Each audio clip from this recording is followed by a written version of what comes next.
V'osuli mikdash v'shochanti b'seichon. Parshas Terumah is the beginning of an epic event in the whole of the Chumash, which covers 5 parshas. Terumah, Tetzaveh, Kisisra, Vayakel, Pekudah, all revolve around the making of the Mishkan, the sanctuary where the Kohanim and the Leviim worked with the Korbanos, which was carried by Klal Yisrael for 40 years in the Midbar, and afterwards it went through several different phases until eventually, nearly 5 centuries later, Shlomo HaMelech in Melachim Aleph builds the Beis HaMikdash on the Har HaBayis, the first temple. But all this is one continuity, which begins here in Parshas Terumah. And it's interesting that the Rambam in Hilchas Beis HaBechira, where he has a massive part of Mishnah Torah dealing with every single detail of the making and all the different aspects of the Klei HaMikdash and the Kohanim and the Leviim. He starts off Hilchos Beis HaBechira, chapter 1, halacha 1. He says, what is the mitzvah for all future generations? To build a Beis HaMikdash, to build a temple, a spiritual focal point, a spiritual center for the whole of the Jewish people, is this one word, this one pasuk. V'osuli mikdash v'shochanti b'seicham, that Klal Yisrael are instructed here in Parshas Terumah to start the manufacture, the creation of this magnificent spiritual focal point for the whole of Klal Yisrael. But let's first clarify, what is it called? Is it a Mishkan or is it a Mikdash? We're used to using these two words synonymously, and they are in fact used in somewhat interchangeably throughout the Parsha, because the immediate next pasuk after V'osuli Mikdash says Eis Tavnis HaMishkan.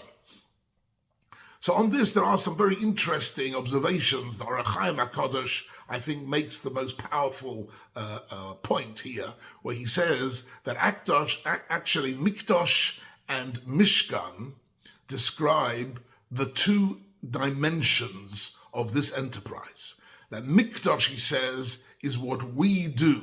We make things hektish. We have been given the power and the obligation in our life in general to take different items, different places, and to be makdish them. To makdish means to endow sanctity, to give spiritual significance to certain objects. At the time of the building of the Beis HaMikdash and the Mishkan, so we were consecrating a place, consecrating a building, consecrating gold and silver. And today in our lives we consecrate different places, a Beis HaMikdash, a Beis HaMedrash, a Beis HaKnesses, there's Sifrei Torah, Tefillin, and Mezuzahs. All are things that we are makdish. We have the power, HaKadosh Baruch Hu gave us this power to transform items from simple, mundane, physical objects into items of Kedusha. And once they have Kedusha, they're on a different planet. And there's a whole scale of different levels of halachas and obligations which relate to items which are hektish. You can't dispose of them in the ordinary way. In their presence, you have to behave differently. The concept of Kedusha is something that we are told in this week's Parsha, V'osuli Mikdash. We can generate and manufacture hektish in our life, a concept which in the secular world is unknown, right? But the idea that we can, in fact, create Kedusha is something which is detailed in with great significance, starting in Parshas Terumah, and constitutes a theme which is at the heart of the whole of the Torah. But, says the Orach Chaim HaKadosh, immediately afterwards, it's called Eis Tavnis HaMishkan, and we refer to it as a Mishkan. So he says it's very simple. When Mikdash is something that we do, Mishkan is something that HaKadosh Baruch Hu does in response to our hektish. When we engage in hektish, and this is true even today, when we engage in consecrating a place or an object or a moment or a day, right? If we are Makadesh HaShabbos, we are Makdish the day, then the HaKadosh Baruch Hu responds by Mishkan, Mishkan meaning the Shekhinah, the presence of HaKadosh Baruch Hu, comes and accompanies us in this world. But we have to make room for HaKadosh Baruch Hu.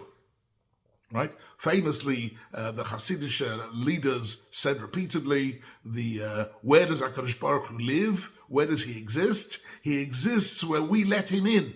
If we let HaKadosh Baruch Hu into our lives, then there he is. HaKadosh Baruch Hu is present with us. And that's the relationship between Mikdash and Mishkan. The Mishkan is the Shekhinah. The Shekhinah, of course, comes from the word Shochen, which means a neighbor. HaKadosh Baruch Hu becomes our neighbor.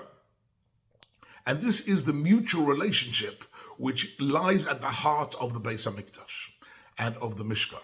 Nowhere is this more significant than the item which is possibly one of the most paradoxical items of the entire description in Parshas Terumah, Tetzaveh, Kisisa, Vayakel, Pekute. At the very heart, at the core of the Mishkan and later on of the Beis HaMikdash is, of course, the Kodesh Kodashim, the Holy of Holies, the central chamber of the Beis HaMikdash. And in it is the Aron HaKodesh. Okay, that contains the Luchos HaBris, the Luchos that Moshe Rabbeinu brought down from Har Sinai. But what is there in addition there? So the Pasuk goes to great detail to speak to us about the Shnei Keruvim. There were two angelic cherubic images, not images, but actually in somewhat statues, which were placed on top of the Kapores, which was the lid of the Aron HaKodesh. And they were Posei Kenofayim Lamala. They had type of wings which were going pointing above, and they were Peneihem Ish El Ochiv. They were facing each other, right? Or Peneihem Al HaKaporos. They were also facing downwards at the Luchos at the Aron HaKodesh. What's going on here? First of all, the Chizkuni, for example, points out that this is in violation of the second of the Ten Commandments. Lo sa'aseh lecho pesel.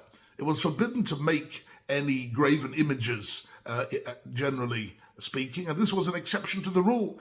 Says the Chizkuni, the Beis HaMikdash generally was an exception to lots of rules. So, for example, on Shabbos, we had lots of activities taking place on every Shabbos of slaughtering, of bringing the korbanos and making fires and lighting the menorah. Generally speaking, the restrictions of Shabbos were all suspended in the Beis HaMikdash and in the Mishkan.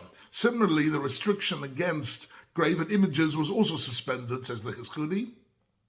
And this all comes to underline the fact that once you create something of such kedusha, actually this place is, so to speak, exists on a different planet. You're not anymore on planet Earth. You're not anymore subject to many of the restrictions and the rules which apply to the rest of mankind on the rest of the world. I call upon him, what is happening here with these keruvim? So this is a very beautiful and fabulous imagery. What do they represent? Famously, the Baal Shem Tov said about himself, he said, I came into this world simply to teach three things. And they are Ahavat Hashem, a love of HaKadosh Baruch Hu, Ahavat Yisrael, a love of all the other members of the Jewish people, and Ahavat HaTorah, a love of Torah. That is really sums up in one sentence, he says, my life's mission. Ahavas Hashem, Ahavas HaTorah, and Ahavas Yisrael. This is really represented graphically in the Keruvim.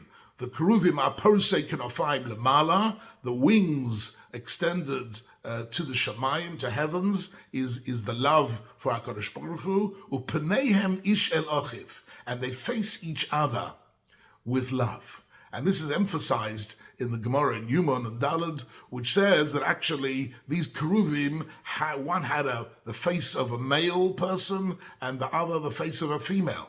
And they faced each other, and the male and the female, that symbolized the Hamikdava here speaks about the fact that the male and female facing each other symbolized the love between HaKadosh Baruch Hu and Klal Yisrael, as spelled out in Shir HaShirim, Ani L'Doidi V'Doidi Li. So at the heart of the Beis HaMikdash and the Mishkan is this love between HaKadosh Baruch Hu and Klal Yisrael sitting on the top of the Aron HaKodesh. And this love is U'pneihem ish el achiv. So these keruvim represent the powerful love between HaKadosh Baruch Hu and the Jewish people.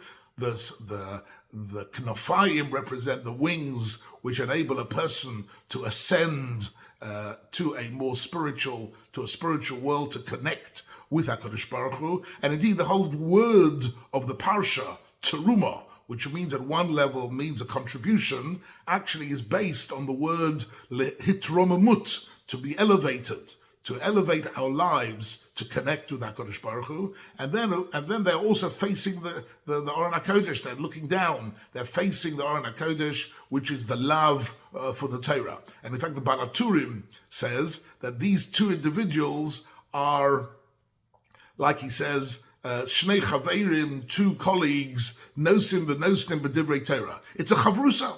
The keruvim, says the Baal HaTurim, are a chavrusa, who are lovingly discussing and debating divrei Torah.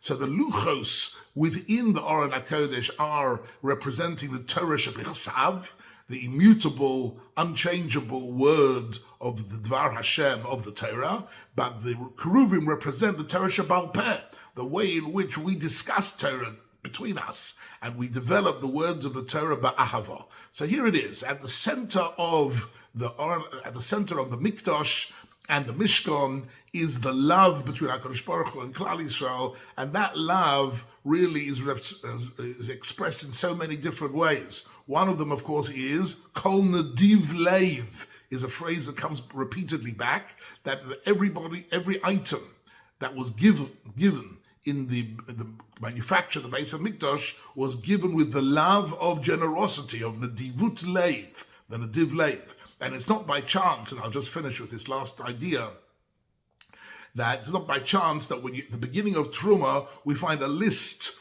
of raw materials, kesef, zov, and choshes, and tcheles, vargamon, etc., including wood and including precious jewelry. And these are 13 items. Rashi says, Yud Gimel Dvarim. These 13 items which are given, which are the raw materials out of which the Mishkan is made, and the number 13 is not a random number, because the number 13 is always the gematria of the word ahava, the gematria of the word love, and in addition to which it's the gematria of the word echad.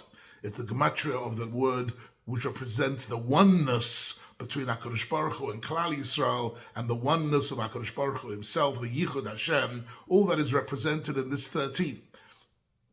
The Meforshim say that when the Rambam wrote the Shloach HaKadosh writes that when the Rambam wrote his Ani Ma'amid, his 13 axiomatic principles of Emunah, it wasn't by chance that he described 13 principles of Ani Ma'amid, because those 13 correspond to the 13 of Ahava, the 13 of Yichud Hashem, which are also the 13 of the Yud Gimel Midas HaRachamim, Hashem, Kerachim V'Chanun, Erech HaPayim, Rav Chesed V'Emes. These all revolve around the same idea. The love between HaKadosh Baruch Hu and the Jewish people, which is eternal, which actually can transform everything from ordinary, mundane activity and objects into hektish, and the promise of this week's parsha is something which accompanies us every moment of our life. If we bring kedusha into our lives, the response is Mishkan.